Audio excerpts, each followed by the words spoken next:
So that's myself, my Granny Doreen, my Grandpa Joe. It's family photos like these that help Justin Dusik remember his grandparents.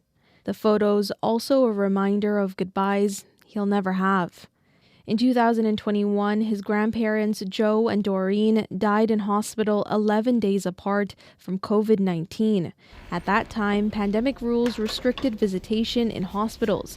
A no-visitor policy meant people like Dusik and his family weren't able to see their loved ones. My dad and his two brothers, they were allowed to be on a video call with my grandpa as he took his last breaths. Dusik was at home when he got the news, a text message saying his Grandpa Joe had passed away, a memory that almost 4 years later still lingers. My granny and grandpa could have been scared in the hospital on their own.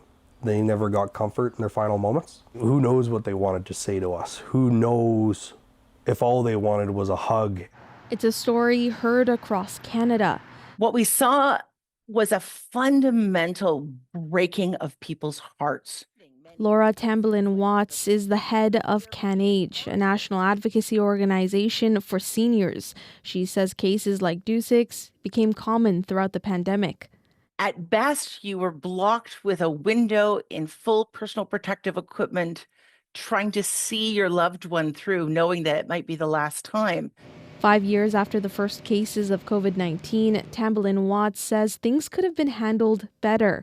Rather than a blanket no visitation, rules could have focused on reducing risk through vaccinations, hand washing, and the use of personal protective equipment, something Dusik says his family didn't have the option of. I think that's what makes it harder, is we would have dropped everything to go see that person regardless of the risk of infection, because that person means something to us in our lives.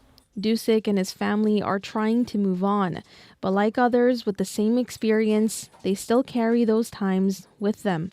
Felicia Adam, CBC News, Winnipeg.